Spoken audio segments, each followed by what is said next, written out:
All right, let's just start. So this is the last session, and I stand between you and the break. So I want to keep it a little more exciting. And I'll start a YouTube talk with a video. How coincidence.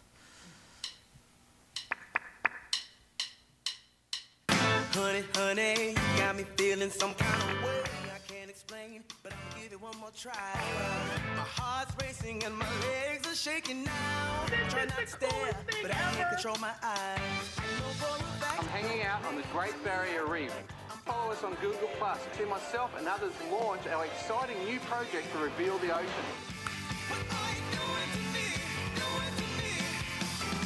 We're here to sing for this beautiful woman who is having her birthday in the hospital. Happy birthday! Happy birthday! Happy birthday! It's a really wonderful thing that we can all be together here like this. Who wants to make the first suggestion? Don't get from the free throw. What's your favorite dance? Statue of Liberty. Can we see it? I would love to see you jump over her. Larry is going to teach us how to cook. The ultimate Caribbean curry chicken. Slowly start putting everything in. Mix everything up. And taste it. Oh yeah!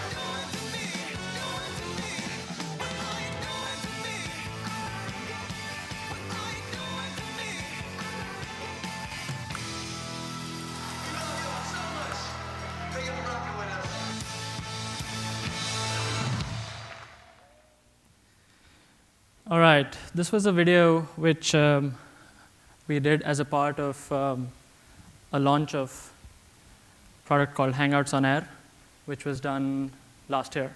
But I'm not here to talk about Hangouts on Air. I'm here to talk about the streaming platform which powers YouTube Live and Hangouts on Air, the underlying streaming platform. So if my slides work, which they should, hopefully.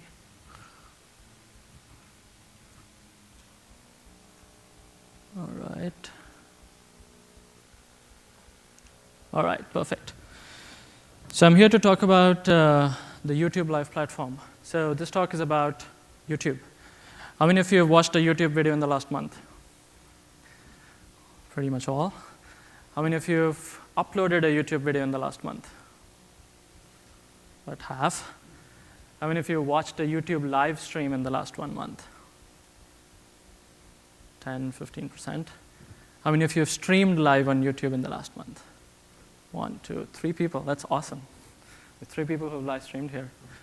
So this talk is about YouTube. So what is YouTube? It's a collection where we have a ton of audience. We have about 1 billion unique users a month. Clearly, there's a bunch of you here. So about every 7th person in the world comes to the site. And they watch a ton of video. They watch about 6 billion hours of video a month, which is a pretty staggering number. And they don't just watch on desktop, they watch on cross devices. So 25% of our consumption is on mobile across the world. In certain countries like US and Korea, it's much higher. It's more towards like 40%, which is pretty staggering. Besides video consumption, we're also the 2nd largest search engine in the world, after Google. So there's a ton of searches that happen on the site. So that's YouTube. We've invested in YouTube Live platform over the last 2 years. And I'll take a few minutes to look back at the last 2 years of YouTube Live and some examples of what we've done and what we've learned.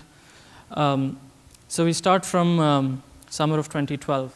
So this was sort of the beginning of a new journey for the product.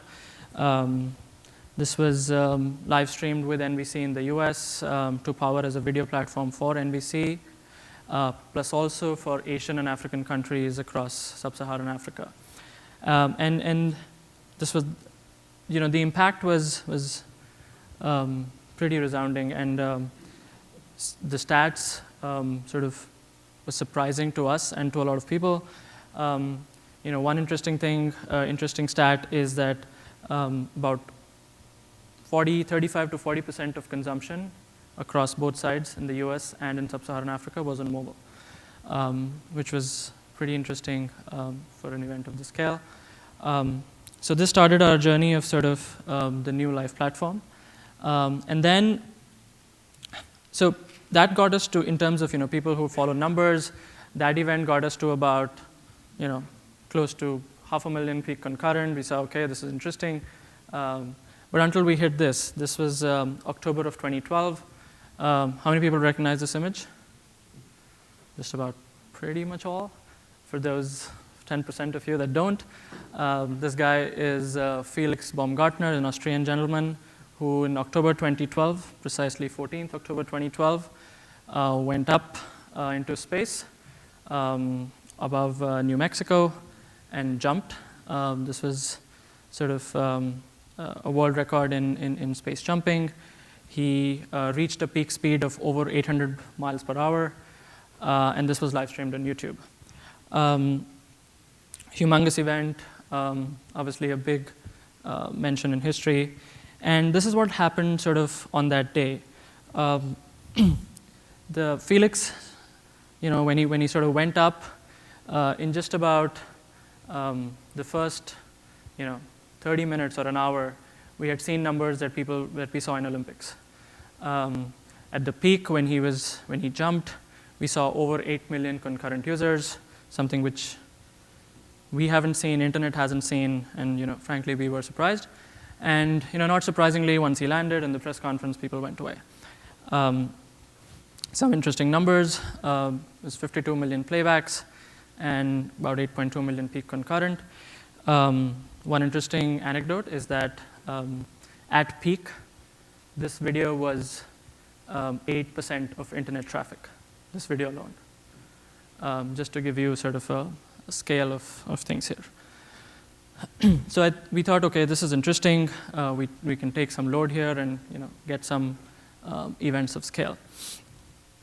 But fortunately, you don't have to jump from space to get that audience. You get users and people tuning into YouTube Live for a whole lot of events across the world. So these are a bunch of sports examples out here, right from sort of soccer in Europe to like surfing in Australia, cricket in India, local high school, college sports, to lacrosse in the US. These are all partners, leagues, organizations, institutions who are streaming live and building audience and are finding an easy, cheap way to sort of build audience on YouTube.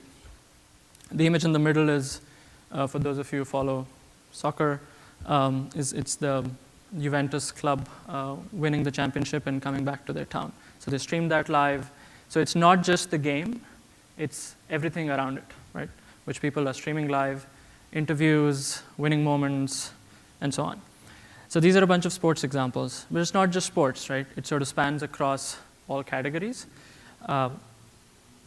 For those of us here in the US, you probably have seen Tomorrowland or Coachella, kind of music festivals, which are fairly popular. And those are all live streamed on YouTube. The one on the left here, bottom, is an example from Japan, a band called AKB48, humongously popular in Japan. And of course, I think most of you recognize the gentleman on the right, Psy, who till today has the record for the highest viewed YouTube video and released his second album purely on YouTube.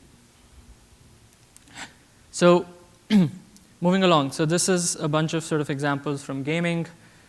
Not sure how many of you are sort of gamers out there, but esports and live esports is a pretty hot category in terms of demand, usage, and we see that in our numbers. League of Legends, this is from Riot Games. They stream pretty much every other weekend and draw a ton of audience, right? We have a ton of younger audience which is tuning to the platform to watch live games. And this is not just sort of professional gamers, it's sort of everyday gamers also trying to live stream, which is super interesting. And the kind of engagement that it draws when people come and watch and comment is unbelievable. All right, so it also includes real-time events, news and current events, not just US elections, global elections, the coming of the new pope, incidents like the hurricane, people like Al Jazeera who stream pretty much 24/7, Kenyan elections on the top right, for the first time live streamed online. So there's a whole ton of examples of sort of people streaming live and building audience on YouTube. So what is the platform that they're using, and what is sort of behind the scenes? So I'll take you through a few examples of sort of just under the hood of what's there in the platform. So these are a few. So of course we are a platform of global scale. Today, I think majority of our views come from outside US. So we are a very international site, not just in terms of audience, but also in terms of our live delivery platform. So we have our ingestion points across the globe, obviously tuned for people ingesting their live streams into our infrastructure. A big part of this is also the ability, transcoding, which is a part of the YouTube Live platform. So we expect people to give us one high-resolution input stream, and we do the transcoding into various formats for all the devices and all the resolutions, and propagate through our own content delivery network, which is, again, a global network with its own edge caches and peerings and so on. So there's a pretty big effort on and focus on redundancy and making sure that we are getting redundant streams from the content creators, but also sort of parallelizing inside, so we have backup paths if required. So one of the advantages of being on HTTP-based streaming, which is what we moved to about 2 years ago, is it allows us to be cross-platform on mobile and on devices. So this is a bit about sort of the scale of the platform. And then a few things about quality, which is obviously equally critical. So as I said, we are streaming based on HTTP, so it allows us to do a few things. Things like adaptive bitrate in the player and ability to go back in the stream. So users come in, they don't sort of miss action, you can scrub back. We automatically record or give you the option to record as a video. And a YouTube live event is just like another YouTube video. So you can share it, embed it, you can spread it like as if it was a YouTube video. So all the social aspects apply to the live event just like they apply to a video.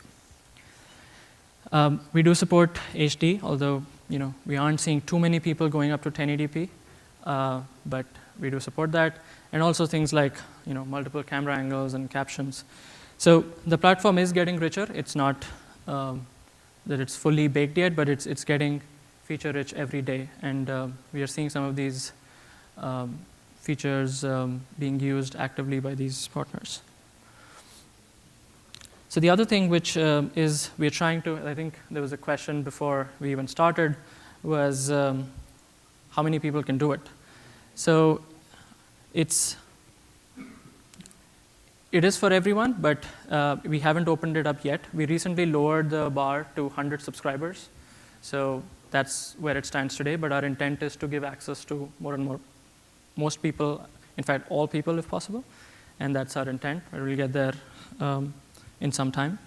So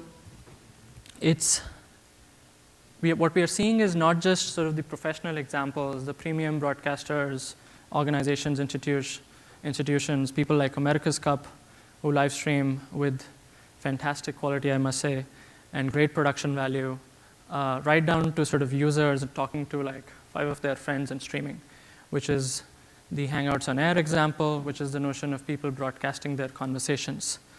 So the video you saw in the beginning was a launch video for that product, and that underlying uses the same streaming infrastructure. So one is about streaming high-quality production events. The other is about anybody streaming their conversations. You're talking to friends, you're talking to commentators, bloggers, and streaming that. And of course, this is this is free to creators. The other thing which was a big focus, and I think still is a focus, is to make the product simple. Because I think live streaming is pretty complicated from, if you take all the pieces from acquisition to playback and analytics. One of the things we wanted to do, and I think we're still not there, but we've come a long way, is to get it very simple for people to go live. It shouldn't look like a whole lot of controls and complicated mechanism. It shouldn't look like, oh my God, need like 2 directors sitting in the satellite truck tuning. Then I need to figure out how to get uplink, how to get it to ingestion, how to transcode, how to partner with a CDN to stream, how to get a player which works across devices, how to monetize it, how to look at numbers. There's a whole gamut of activities, but I think as a platform, our intent is to provide these features and make it simple for people. So the next thing I'm going to do is just walk you through very quickly what it looks like in terms of high-level steps to stream live. So there are essentially 4 steps that I'm just going to walk through. Again, very, very high level in terms of what it takes to stream live. One is the simple setup phase. So you come in, just like you upload a video, you say, OK, here's my live event. Here's the title. Here's a bunch of tags. And obviously, with the live event, you say, OK, this is when it starts. You can say it starts now, or you can say this is a 24/7 stream, or this lasts for 2 hours or 4 hours. So it's a simple setup, just like a video. And you say a create event as a process. In terms of privacy, it's just like private, public, unlisted, the way it exists for YouTube video. Of course, now going to the circle ACL model. So I'll talk about the social sharing and the promote aspect. So once you've set up an event, the other things look similar to a video, except a few differences. You have those controls like allowing embedding, allowing commenting. But as I said, we do give the option of recording and enabling DVR. So you have a DVR in the cloud, and you can also enable automatic recording of videos, both of which I think are pretty interesting for a platform point of view. So that's as simple a sort of setup as you come in and you provide metadata and start time, and you're pretty quickly set up with a live event. Once you're set up, you go on to, OK, I want to broadcast. So my event is set up. I need to send a stream into it. So we have this notion of a stream, which is basically your output from your encoder. And you can select a bunch of options. We basically provide, I don't know if it's legible, but there's a stream name and primary and backup server ingestion URL that you provide. You can use FMLE. You can use whatever encoder of your choice, and provide these ingestion points. The interesting thing is that once you set these streams up, these are reusable. And we'll see a little bit about that in a few later slides. So those are your sort of ingestion settings of getting the stream into YouTube. Once you've set up the streams, it's a matter of ensuring that what I've set up is showing right and looks good, and I can go live. So those are the 3 steps in terms of that you see in this module called Live Control Room, which is basically this concept of previewing the stream coming from the encoder. And we have this notion of preview player, which is basically giving you the ability of previewing the live stream. And it also allows certain management controls like slating, ad insertion, and so on. So I think in those ways, it's super helpful. So once you preview, you say, OK, start my streaming sync to the preview player or from now. So that's just to sort of define the starting position. And then once it looks good to you, you click this button called Start Streaming, and you say, OK, my event is streaming now. Once it's streaming, we try to show you some sort of a health. OK, this looks good. It's coming right into, and at this point, what's happening is, it's coming obviously from encoder to ingestion point, transcoding, going to the player, and you'll be looking at the pipeline and saying, OK, it looks good. So this sort of gets you streaming live. Once it is live, you see something like this, which is OK. So you see certain numbers on the top, which is, OK, the health is good. This is the kind of average view duration. This is the total watch time. This is the concurrent people that are watching it right now. This is actually from yesterday's HP laptop launch. And you see a bunch of controls on the right, which is broadcast, slate, and add insertion, which are basically management controls. And I'll talk about these in a minute. So essentially, within those 4 steps, you've got to streaming live. It's a video that's available to you for sharing, embedding across the internet, and so on. And in fact, we do recommend sort of social sharing and embedding. One again, anecdote from the Red Bull Felix Baumgartner jump. I think more than half of the audience of the 8 million peak that we saw came by embedding across the whole internet. So, just spreading the word is immensely powerful. So once you've broadcasted, you obviously want to promote, which is where I was going. You want to do some audience building. So we have, as I said, on the right-hand side, it's an embedded video, just like any other video. So you can embed it across the board. We also provide certain promotion tools like in-video programming, which is basically an ability to promote a given video across all your other videos. So imagine you have 100 videos on your channel. You create this live event, and you can basically have a promotional logo go up on all your 100 videos saying, this and this live event is happening. Click here to watch, which is sort of a good way to promote with your own inventory, and helps in audience building again. So we are again looking at more ways to build help here, but I think this is a pretty powerful one. So you end up promoting either via those tools or via social sharing. So as I said, you could also sort of define a custom message and share it across your G+ Facebook, Twitter. If you've connected your Facebook and Twitter to your account, then sort of just goes through all 3 networks. And again, leverage the following that you have across your social sphere to communicate to the world that you're streaming live. These are all sort of alerting audience building techniques. So that's promotion, which I think is equally important to sort of set up and broadcast. And once you are streaming, obviously, one thing you want to do is, OK, well, how am I doing? So measurement. Right? So the 4th and final step is, all right, I am streaming. Show me the numbers. So on the right-hand side there, you probably see a graph, which is a real-time graph that we show for analytics in terms of concurrent viewers, playbacks, and average view duration by format. So what's the average view time for my 360p stream, 480p stream, 720p stream? Where are people coming from? So you have filters for geo. What are the top 10 geos where people are watching from, and so on? Who is watching 1080p most from where, right? Those kind of things are incredibly useful to see. I'll come back to these. Let me cover the analytics portion. So that's basically the usage side of the statistics.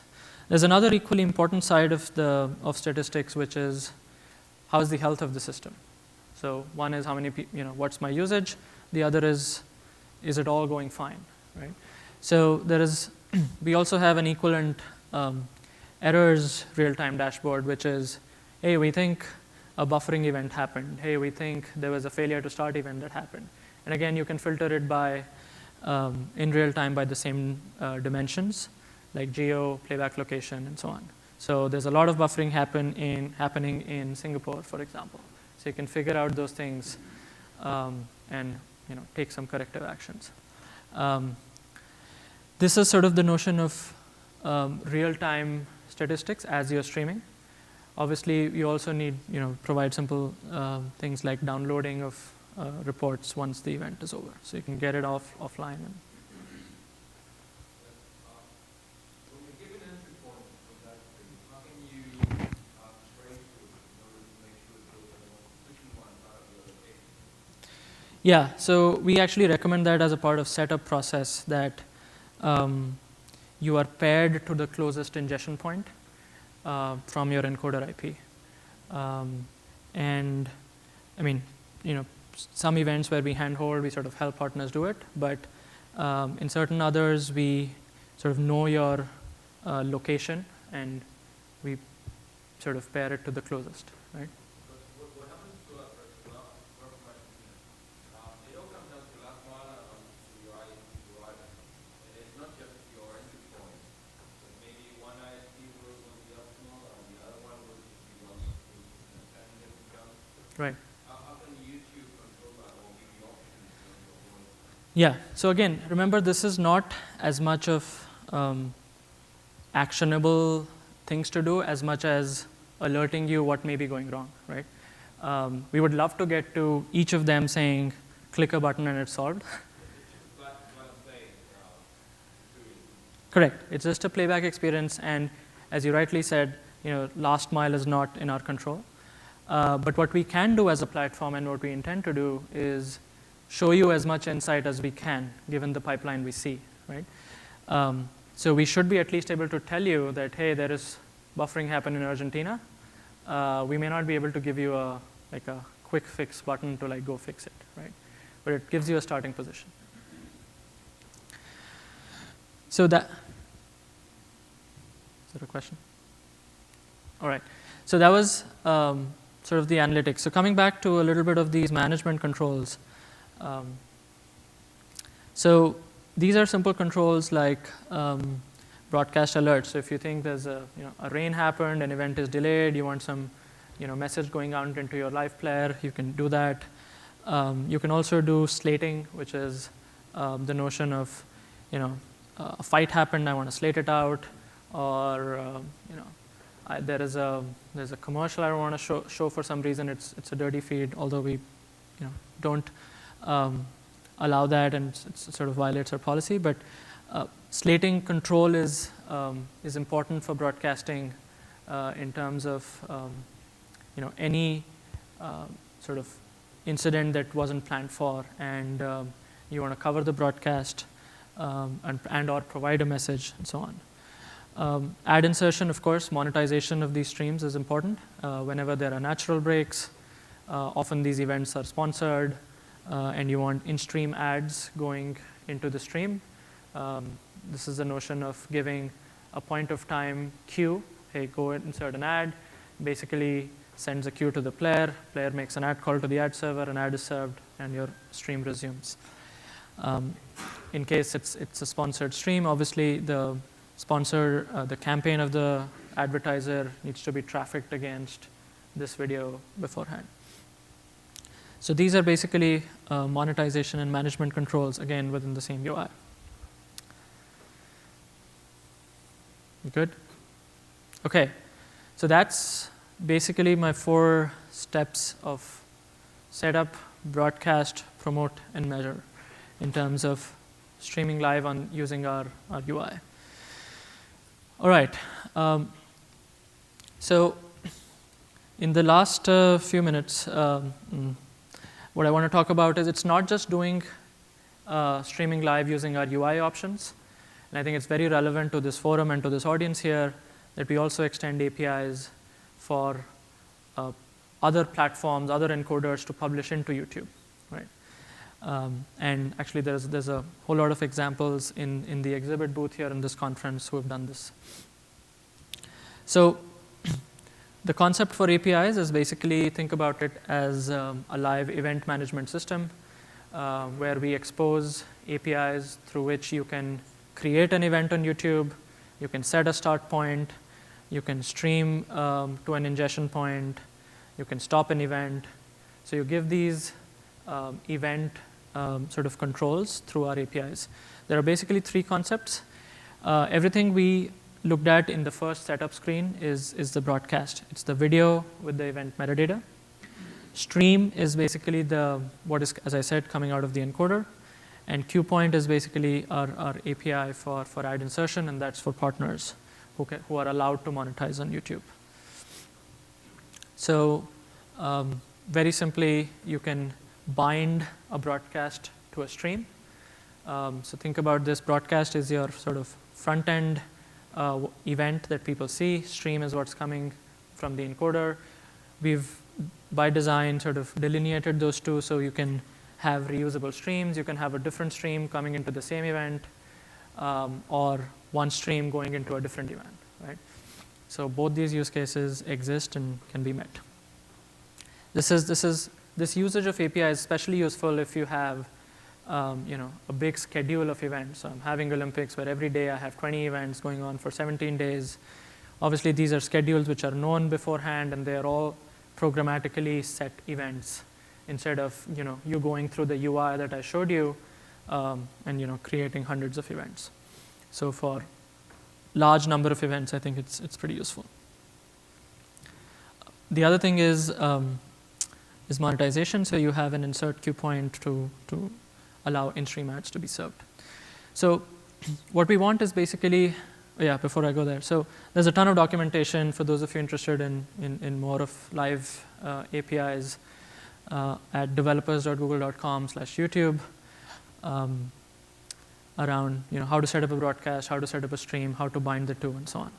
So I won't go into details of those here. But from what we have seen, and these are some of these exhibit partners are out there in the exhibit hall today. These are some examples of people who have used the APIs to stream live into YouTube, right? First example is actually a gaming. For those of you who are gamers, probably heard of this, XSplit. It's desktop software used heavily by gamers to just basically capture their game playback and stream out. So they just want to play the game, and that's streamed out by basically, you just capture the stream, and an event is made through the XSplit software, goes into YouTube channel, and a live stream is created. Elgato is, again, a game capture. Wirecast is from Telestream, who are the guys out there today. Again, use the APIs from within Wirecast. You can say, create a YouTube live stream, stream into this YouTube event, this quality, and you don't have to leave that interface. Capella is another one, a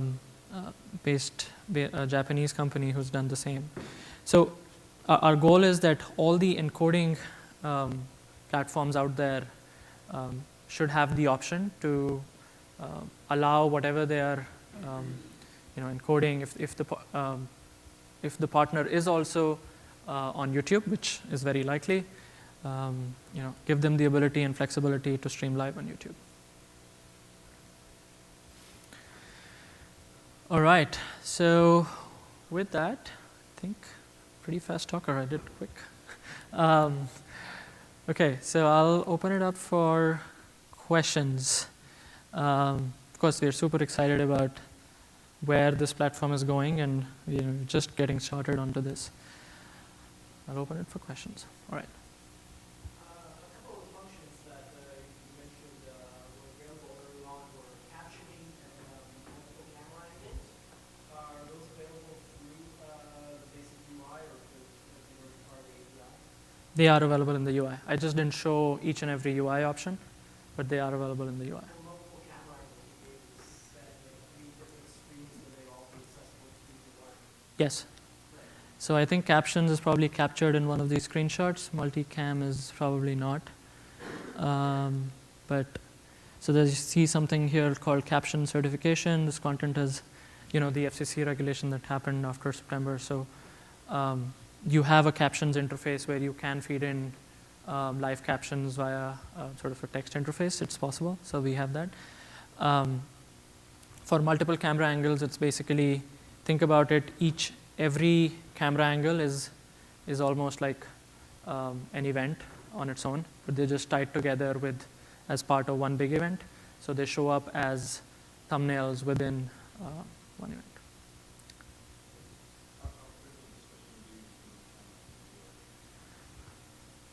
So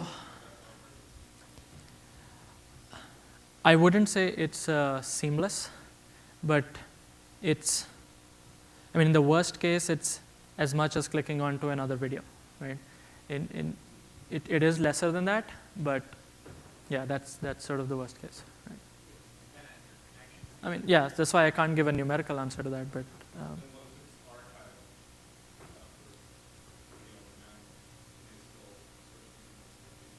yeah, so if you choose to record them, if you choose to record the event, they are available as videos after on demand. But they are separate sort of videos, not as. No. It is. Okay, it is now. All right, I'm corrected. Yes.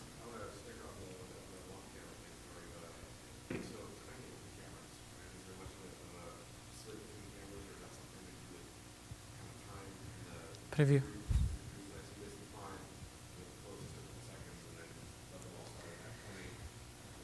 Yeah. We would like to make it more automated, but that's what it is today. Yep.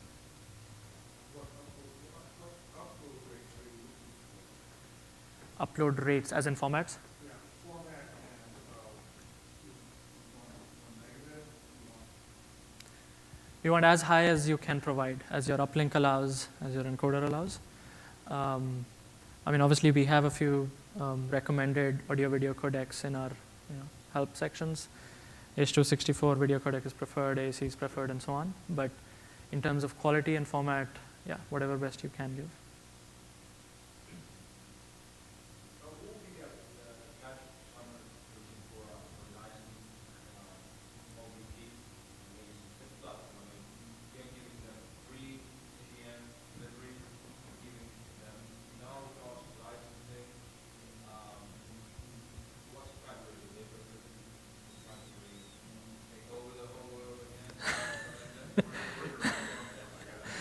No, I mean it's just like video on demand for us. Like we want this is always born as a free platform for users to upload any video. It's a platform, and live is just a type of video, so it should allow people to stream. So if you're trying to say what's the distinguishing factor from OVPs, I mean I would say it's a different offering, right? Like those are sort of white label technology plays. This is more of a sort of consumer destination, build your audience, build a community kind of play, right? So different. Speaking to that, touch upon a little bit, within the live broadcasts themselves, is there any opportunity for monetization at? Yes. So today we, as I said, we allow pre-rolls and mid-rolls. And mid-rolls require sort of a manual trigger or via APIs, because for the live stream you sort of don't really know when the break is. So that's the monetization today.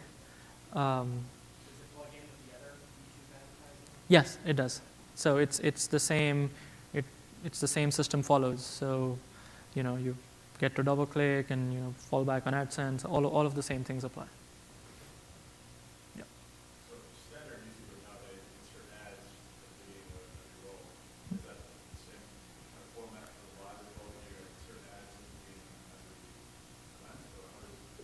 We enable you to have pre-rolls in front of event. It's a control given to the creator, just like for video on demand. It's not mandatory. Are you able to create recurring events versus the I think that's API.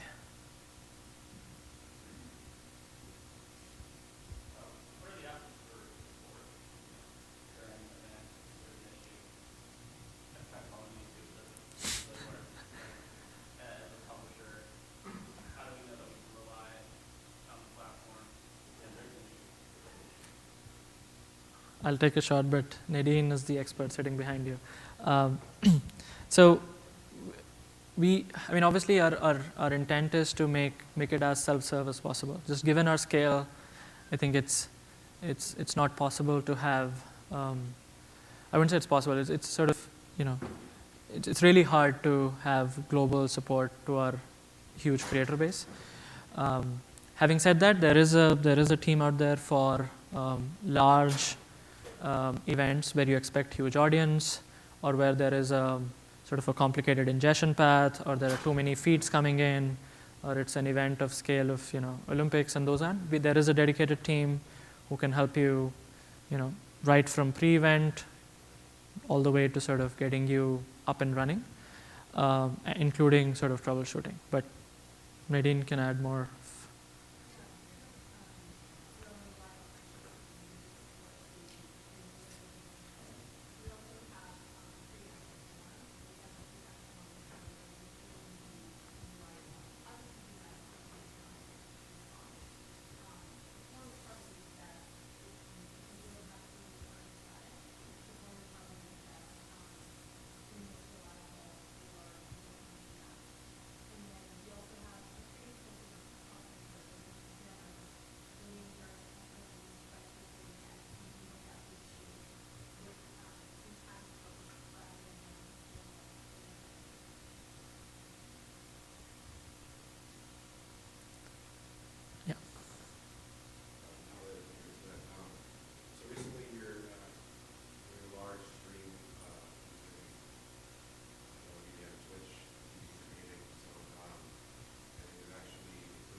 Mm.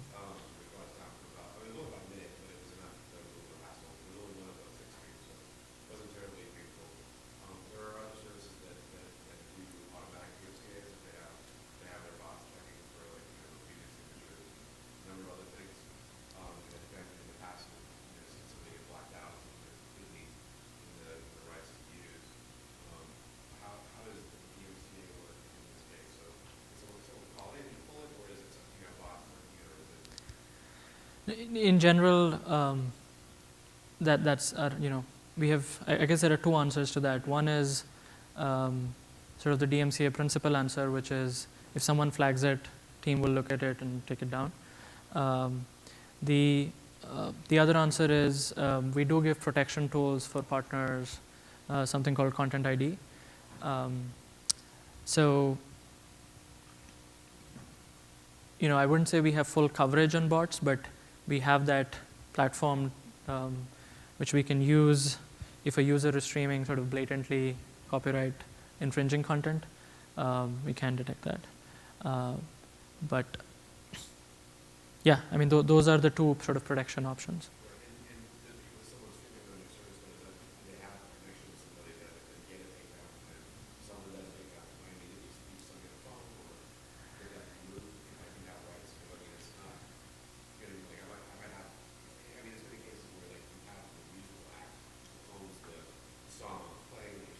Mm-hmm.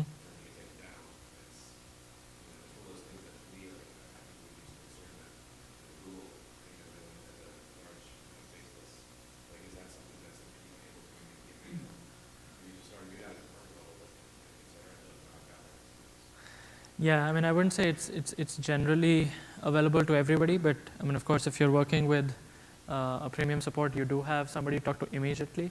In general, when people flag videos on YouTube, there's a big user operations team which would get back to you, like, hey, we flagged this down and taken it down. You can dispute that, and they have SLAs to sort of re-invoke it. But I wouldn't say still it's immediate in all cases. Yeah.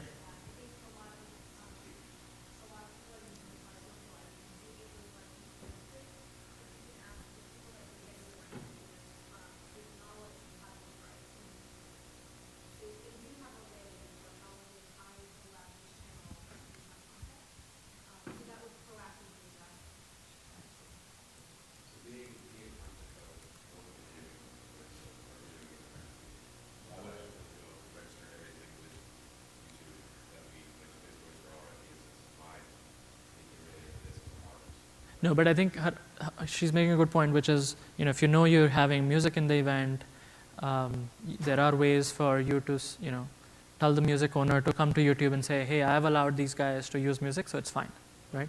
So those are sort of proactive ways rather than reactive ways to prevent the problem, which is a good point. One of the drawbacks for us at the University of Pennsylvania is that people do broadcasting on a daily schedule will have each event creates a unique link to it.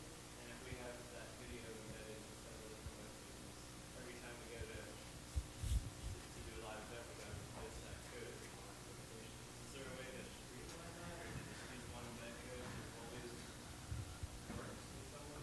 So I'll give you part answer, and then so there is a URL /channel/live which you can use to promote the last event you streamed.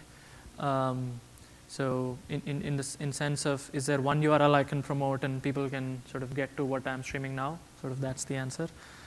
Yeah, I mean, I don't think we have like a way to have one embed code for across a series. Is there anything? Yeah. Yeah.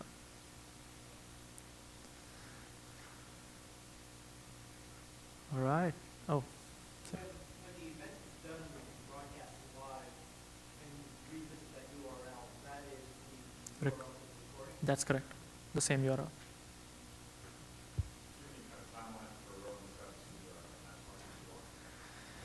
No committed timelines, but as I said, we recently reduced from 1,000 to 100 subscribers. So it's gone pretty wide already. But as I said, our intent is to soon open it up to everyone.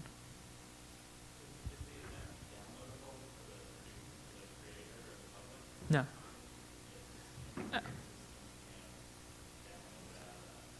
As to the owner, you mean, to the event owner? I mean, definitely not to the public. But after the event is over, to the owner, yes. Yeah. Only to the owner.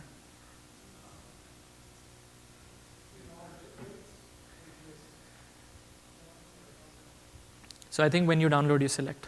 Like that's sort of the general video policy. Yeah. They could, yeah. But we automatically record it. I mean, you have the option to just have the same ID as the recorded video. So most people do that, sort of.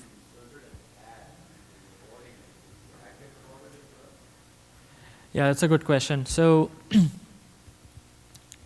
when you insert the cue point and ad gets served, and you record the video, it's my sense is it's without the metadata and without the ad. I think we need to get to a place where we make these transitions better, which is a good point.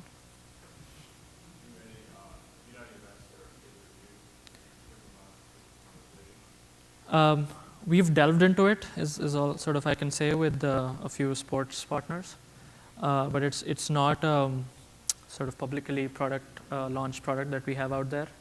But we have delved into it with UFC, for example, for fights and some cricket options. But yeah, we want to get there now, with that option as well. Now the paid channels is out. Awesome. Super. With that, oh, one more. I thought I noticed that you can stream it public or private. That's correct. So with the private, how is it? You just have to give them a password or do you have to have a channel?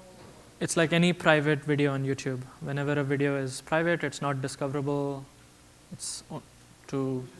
Like if you wanted to force an internal organization and it's live stream, I just send them that URL and they'll be able to see it. Yeah, so I think the answer to that is not private. The answer to that is base it on G+ circles. We can talk offline on how to set that up. But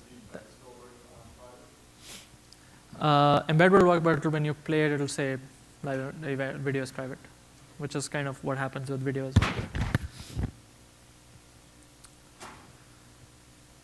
All right. Awesome. Great set of questions. Thank you.